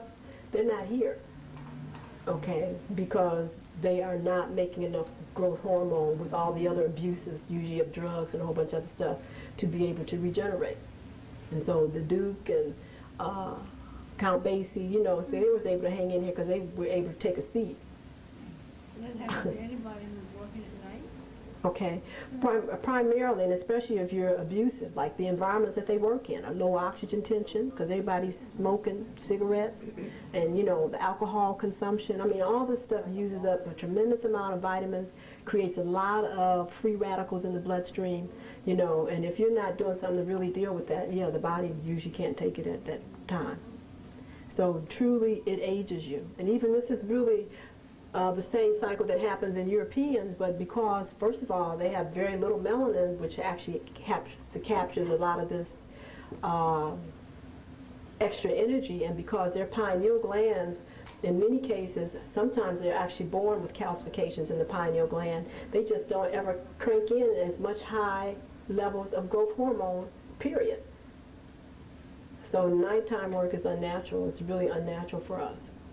But again, because we are the highest evolved beings on the planet, if you know the laws, you can do anything. So it kind of goes back to, it's not what you do, it's how you do it. Okay, and we have tremendous reserve capacity. So, my recommendation is that I tell people when they've been joined in employment relationships that they understand that they get 4 months a year to work at night. So you want to work at night, you do a 4-month shift, and you do not do that again until basically the next year. So that you basically break even as far as what you're doing to your body. And so you have to understand then, because if with the amount of Africans that we have, if we wanted to basically perpetuate something 24 hours, 7 days a week, 52 weeks out of the year, we could easily do that because the numbers would allow us to do that. But it would just have to be an agreement that, you only worked 4 months out of the year at nighttime. And because there's so many of us on the planet, I was saying that it's just a business as far as being able to have help for other businesses, because that's a European problem. They don't have enough of their own kind to man what they've created. See, this is a real problem for them. So it's a whole industry right there being able to provide skilled labor for them. We can make a lot of money just hiring ourselves out. But it's very dangerous for us to do that because we don't even know what we need to protect ourselves and work indefinitely. And one of the agreements, if I had that kind of business, would be is that, if I'm going to contract my workers out to you, is that obviously they have to rotate. No worker of mine can be allowed to work more than 4 months out of a year. Okay? And if you can't go along with that, we can't let our people work for you. See, that's how you set that up. Our people need fresh air. You're not going to be serving them no meat, no synthetic problems on the job. You understand what I'm saying? The air conditioning, the whole circular door ventilation system has to be totally different for us. And when I've gone into these factories and looked at the type of ventilation that we work under, etc., it's phenomenal. I mean, it's like, melanin is just incredible. Because they would have been dead a long time ago. They did a whole presentation on the condition of the gold mines in South Africa. It's 110 degrees down there. Those people have to work 10 or 12 hours, and they only dig the mines to be 3 feet high. So those people are down there working with jackhammers on their knees for 10 hours with very poor ventilation because it's a quarter of a mile down in the earth. Okay, and it's really interesting because the white overseer don't even go down there. So that's why they guard them so heavy. They strip them when they come out. Make sure they're not carrying, it's the diamond mines, they're not carrying any diamonds on them or anything, so they strip them when they come out, and they strip them and check them when they come in. But the white boy don't even go down there because he can't take it. And he definitely does not have the capacity to be on his knees for 9 to 10 hours every day because it's only 3 feet high. And the commentator said the reason why they don't make them 6 feet high so the men can stand up is because they didn't want to make the investment. And so you have to understand that you have a problem when you basically are going to stay on your knees for 10 hours a day in a place that's not ventilated. See, that's a personal issue. My thing is that, that's fair game. Because if you don't think enough of yourself and demand to at least be able to stand up, I probably wouldn't invest in it either. That's just how the universe works. Okay, so we have to understand that, we have serious issues of self-esteem, that you think that you got to go away from your family for 6 months at a time and live in a compound. I mean, it was heavy how they ran it, and that you got to be on your knees in some places only 3 feet high with a jackhammer at 110 degrees, and that you got to be strip searched going in and coming out, and an ID card to go home. Well now, hey, let's look at what you think about yourself. See, this is the position that we got to start taking with apartheid, because we have way too much innate ability to even tolerate that. So this is truly welcomed on one level. And see, that's real interesting, because we have to really deal with that. These are grown men and women that are tolerating this. These are not children. So, as I continue to look at the conditions that we expose ourselves to and what we do, and still realize that we are able to function at the level that we are truly supermen and women. So I didn't even recognize, for example, that many of the Europeans have been taught, as far as x-rays go, that they're supposed to actually turn up the intensity of the volume of x-ray for Africans because it needed more to penetrate our bones and tissues. And kind of in a way that's right, because melanin does absorb a lot of that and neutralize it. That's one of the traits that it does. We do have 10 times the bone mass and 8 times the muscle mass in Caucasians. So I could imagine that if you had a real low dose beam trying to get an x-ray of bone tissue, that probably would come out real hazy and as we say, underpenetrated. And these are just some of the things that we need to know. But in that we've taken a higher dose, are there other things that we need to do to neutralize them? But this was most profound, and this came through for me because it explained a lot. You know, in Detroit, there's some billboards that some Europeans have leased, and on the billboards they say, "We're the solution." Okay. And for whatever reason, I don't know if this was a trust company or insurance company or whatever, but that just really stuck in my mind. Okay, that they would basically advertise themselves as being the solution. Okay. But it's very interesting, however, because the question is that they're the solution for what? And see, and that's what we always have to like finish the sentences with. Because here we have a situation just based on melanin and understanding that melanin really is the physical manifestation of light in human beings. That's what it is. Okay? So the blacker you are, it actually is a reflection of how much of the complete light spectrum you actually are absorbing and holding on to, which actually is determining the rate at which your atoms are vibrating. So when we're actually looking at the color of a person, we're really actually understanding what the frequency of movement of the atoms are of that individual. We're actually looking at their vibratory rate. Because as we talked about the fact, everything is in motion, regardless of whether our naked eye can see it or not. Everything vibrates, it has a vibratory rate. So this divinely was actually given to me, and when I started reading Fred Allen Wolf's information, physically is calculated as appropriate.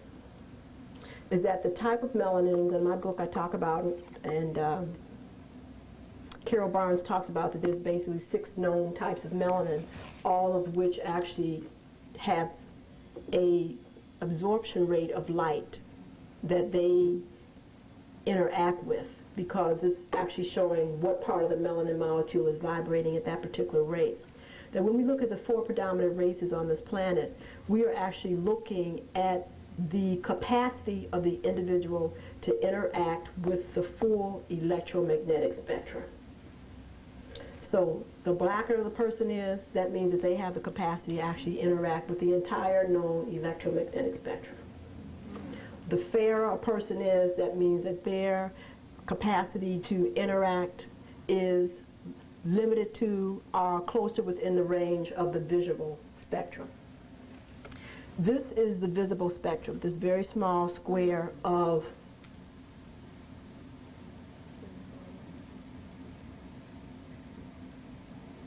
this line here.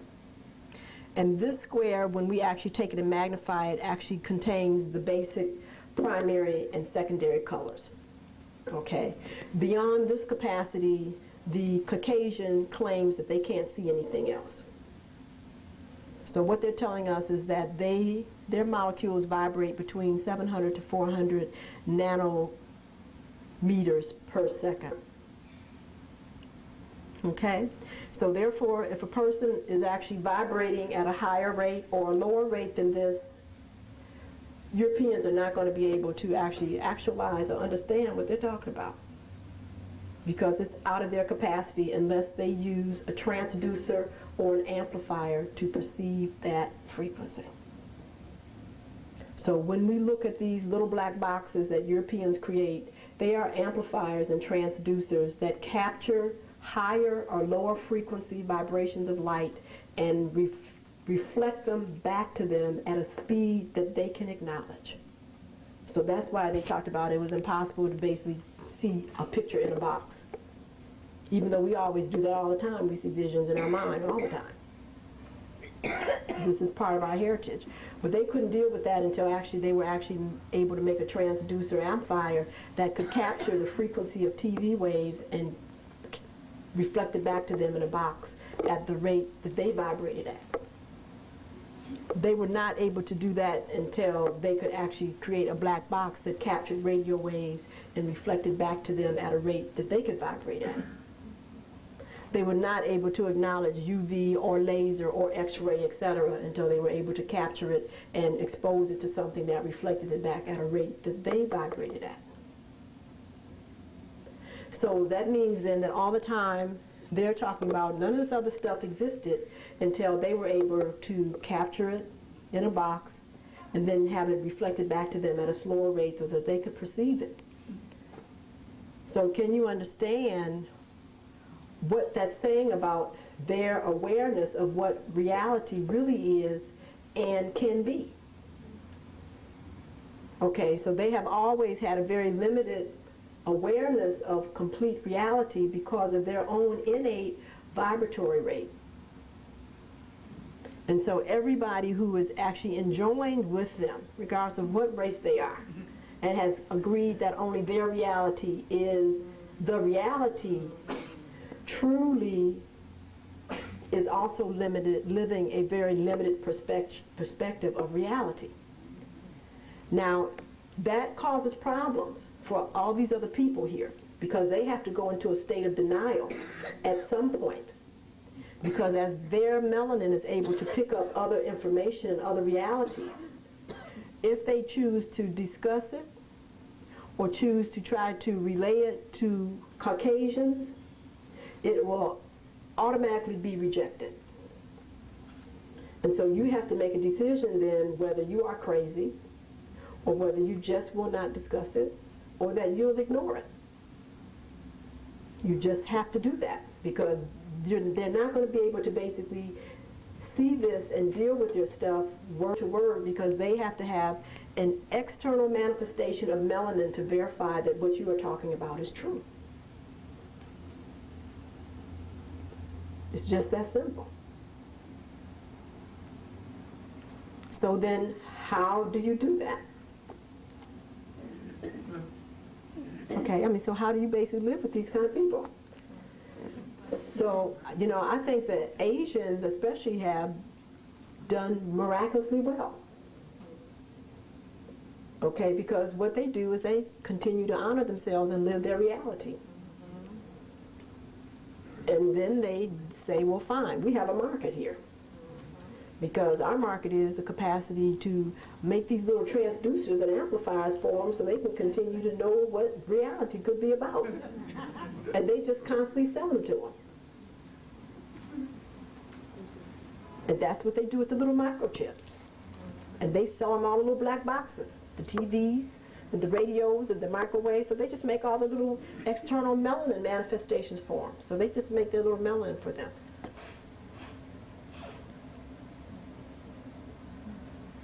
So the key here is then that obviously if a person is only able to innately vibrate at this rate and perceive this level of reality, and you have this capacity to perceive all of these other levels of reality, at a point in time, there is definitely going to be a divergence and denial on whose reality exists. Okay, how do you handle that? Okay, and Africans have not done well, because what they've decided to do is ignore their own reality, which means then that it totally then makes them dysfunctional. Because for them to function, they need to be able to honor all that they know that they can perceive to be able to use it to perform their function. So to only be willing to agree to see this level of reality totally denies your whole reason for being, which is why we then perceive ourselves as being totally dysfunctional and incapable, which is why we're in the state that we're in. So the only way that that can be changed is for people to start being truthful with themselves and dealing with their stuff. So I've had a lot of young people come to me and tell me about what Europeans call extrasensory perceptive experiences. Okay, and mystical things and whatever else, etc.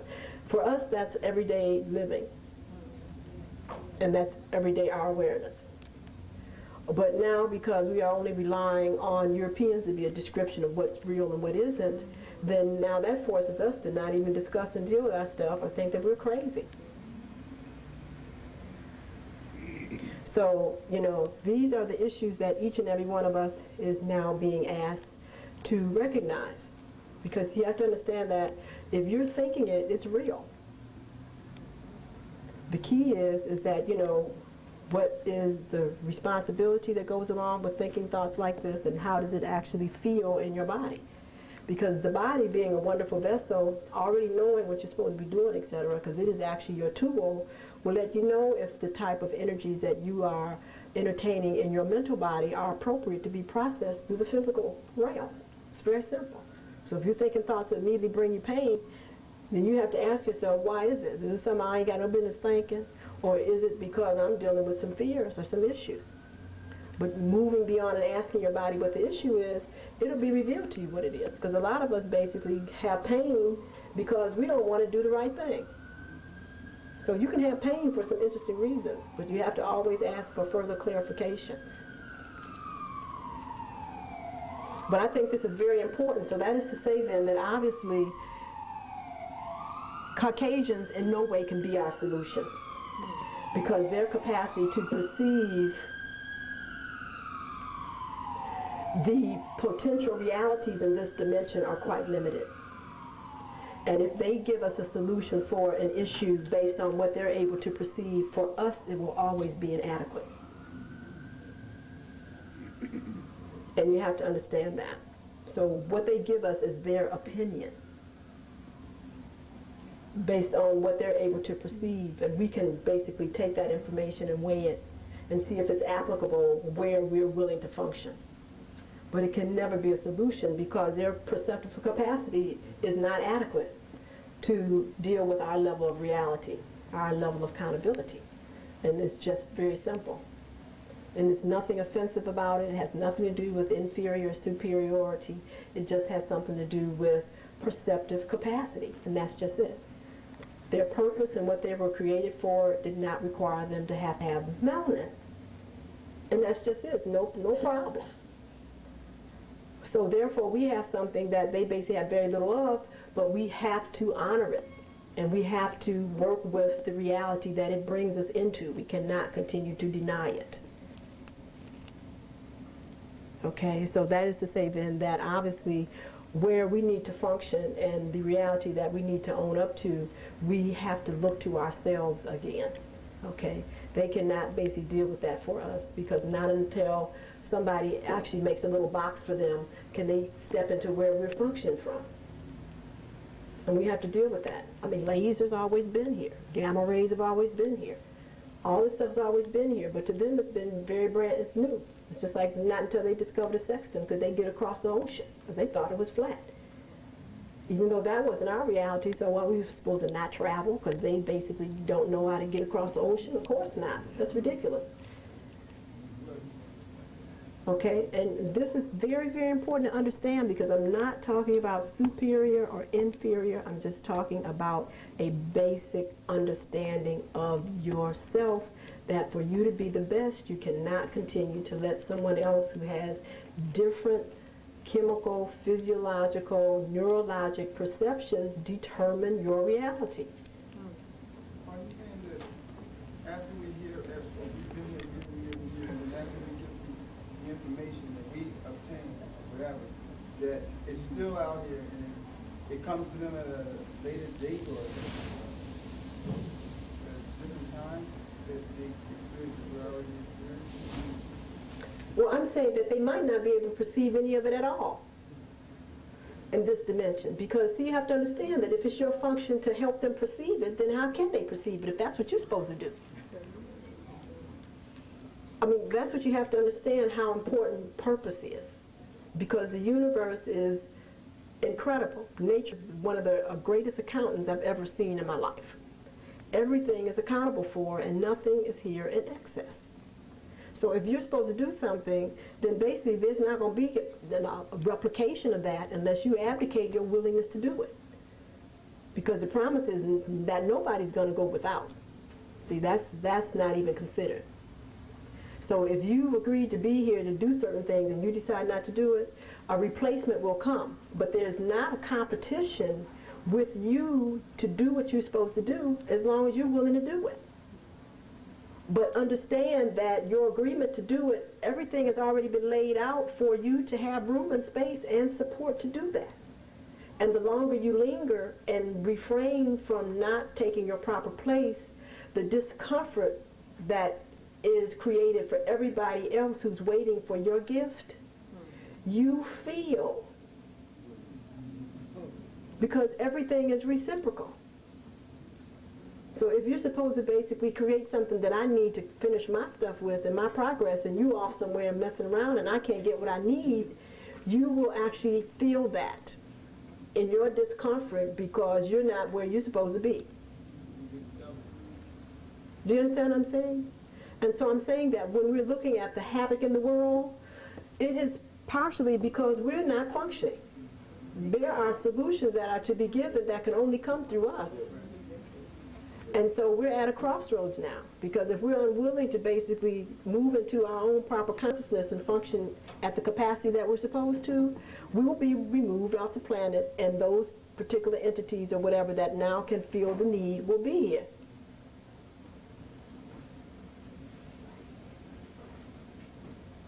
And it's really that simple.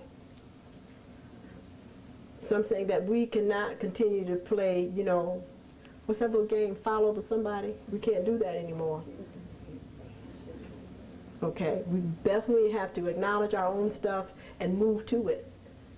Okay, and see, there's no such thing about, you know, and this is why we have to be very careful about, you know, credentials and all that stuff. Like, you know, the sister was saying, you know, whose credentials do they have? You know, when you got a brain, it's your credentials. Blockhead, I mean, literally.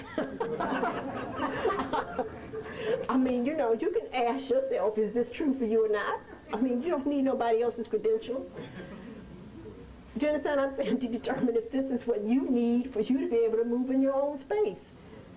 Okay, so we have to really stop playing that game. These are a lot of traps that we've fallen into. You know, the truth is the truth, and if a worm can crawl up to you and give you the info, are you going to have an issue with it? You know, you could, but I wouldn't think it was real smart. Okay, this is what I'm saying, is that everything has a capacity to be a step of enlightenment for you if you're truly looking for the truth. All you have to do is just ask yourself, you're a credential. Does this fit my stuff? What I need? So this is very, very important, but we have to basically realize that our reality, our awareness, our intensity to interact with ourselves and each other and light puts us at a whole different rate of receptivity. And we cannot deny that. Now, we might not understand what we perceive, and then that just means that you just ask for more clarity. That's all. You don't have to walk around confused and perplexed, because all answers to all questions that you haven't even thought about asking yet have been answered. That's the completeness of where we've come from. So when you realize that you're at an impasse, you need more information, you just ask. I need more information. I'm open and ready. Give it to me in the way I can understand it. And just continue to live. And I guarantee you, you will get your answers. And usually if you're 100% dedicated to having them revealed to you, usually depending upon your energies, you can get the information within 24 hours. Now see, this goes into some real interesting things here, and I'll just share this with you real quick, because I do want to wind up just briefly on these diseases. Is that, you know, the Egyptian stuff was just so incredible, okay?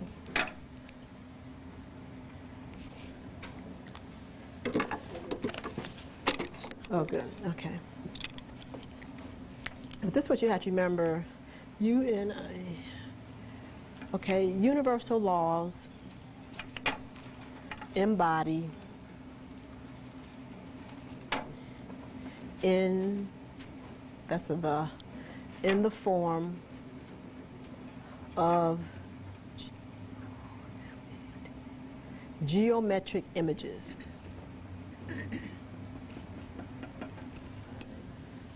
Okay? So you have to understand that anytime you see anything that's round, you are actually looking at a universal law that actually governs that matter. If you look at anything that's linear, you're actually looking at a universal law that is governing that matter. You're looking at something that is pyramidal, you're looking at a universal law that is governing that matter. If you're looking at an interaction of both of those things, then we have two laws that are responsible for the coagulation of these protons in this time and space. Okay? When you're able to align yourself and understand the language of geometry, okay, then you actually become the law yourself. Now, this is a whole meditation and science that was dealt with in the temples in Egypt.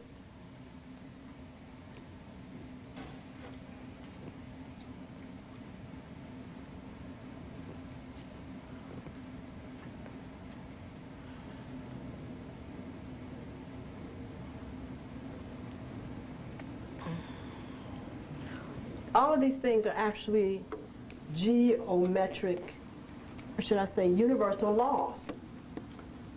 All of them are universal laws. And what happens is that there's a law of familiarity, that when something stays in your space long enough, it actually becomes a part of you.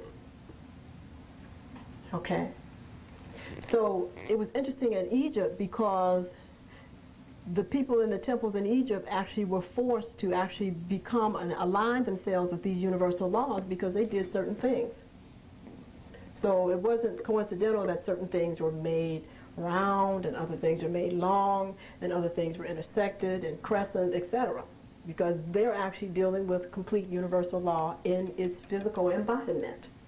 So there were special meditations that they did that they actually just focused on these geometric images for certain times of the day, for certain durations, until the energy that the law controlled, now they actually possessed, because there was just a fusion. And there are actually certain laws, like this, obviously, these are generators. Okay.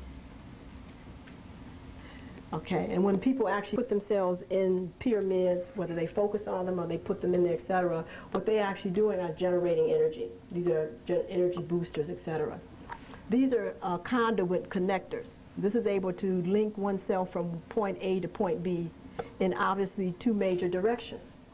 And it's interesting, for those people who are interested in communications and want to know information, this is actually the geometric form that you focus on. And when this and you actually become one, all you have to do is think anything, and the person who you're thinking about immediately resonates to that and will respond if you give them a command, or you will actually draw the information to you. Person will bring it, you will open the mail, whatever else, etc. It's just that simple. Because, see, the understanding was that you had to master this dimension in that you, first of all, had a physical body to be accountable to before you were allowed to actually go through the other realms of your reality. So you were not taken out of the physical body and gone into what the other names are, your car and all these other things, until you actually had mastered this. And the easiest way to do that was actually to deal with the geometric forms that govern that.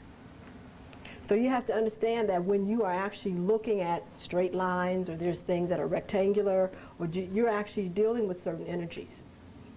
And see, all of this is actually our original language. Okay? So we always spoke in universal laws and truth. There was only one tongue. And that's why when you travel around the world, etc., you see these same forms over and over and over and over again. Because this was a universal language. It was a universal awareness, a universal existence. So there are still schools of meditation that teach these particular things.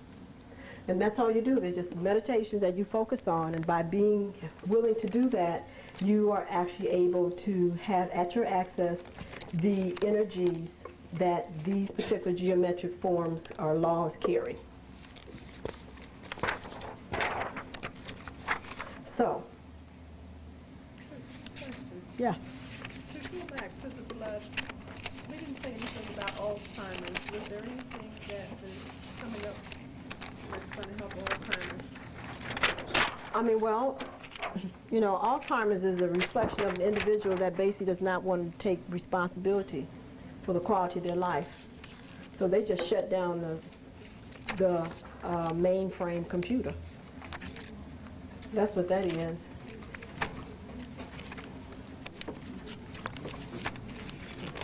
So that's the spiritual manifestation of that disease. So that means that there's a state of consciousness and a lifestyle that these people live that make that a physical reality. Okay? Because it truly is a lack of circulation and oxygenation to the brain, which shuts it down. Okay? So it's not coincidental that they have this hardening of the arteries or microvascular occlusion, as we call it, to the cerebral arteries, because it could have been in their big toe. Well, why not the big toe? Well, why not the finger? Or whatever else. I mean, but it's like when you really look at their whole perception of what they think about the quality of their life, they're like, oh, I'm out of here. Just take care of me. And we don't want to have to figure out no more problems. Yes? No. We mentioned in meditation, and in that life, when one is in a deeper state of consciousness, has there been research indicating that you can also regenerate the melanin when one is in a deeper state of consciousness?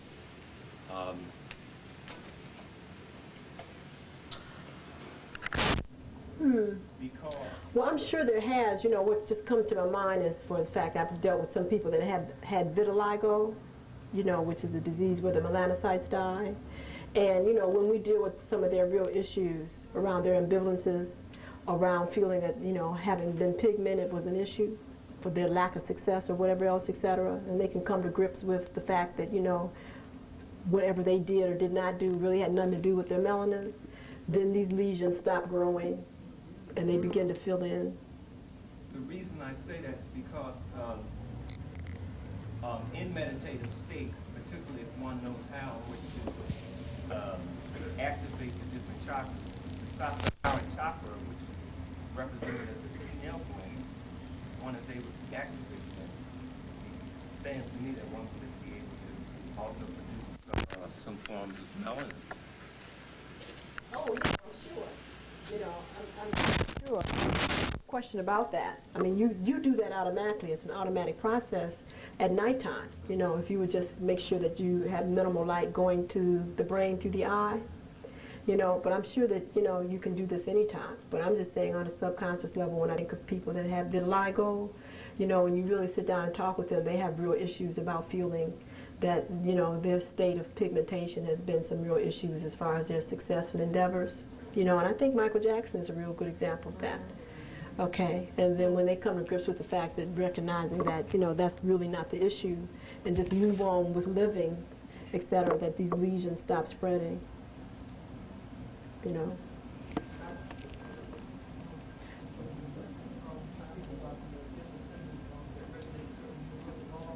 No, that they are.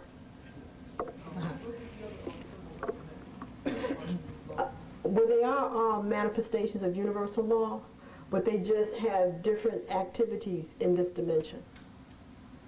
Okay, so there's just a whole teaching on that. Some people call it geomancy, theensui, just a lot of, depending on the culture you read. Okay. But Pythagoras basically understood this, and as I said, he got wired up in Egypt. And so when he came back to Rome, he then began to really understand what he was dealing with mathematically and began his own mystery schools, where this was actually a requirement that they actually focus on and actually become these geometric forms so that their whole level of thought and thinking actually became realigned so that they could begin to see on the moment that whatever they thought or imaged precipitated. See, so it's like the first steps in becoming a bodhisattva. See, because the more you're in alignment with the laws that govern this dimension, whatever your mind focuses on, immediately it precipitates.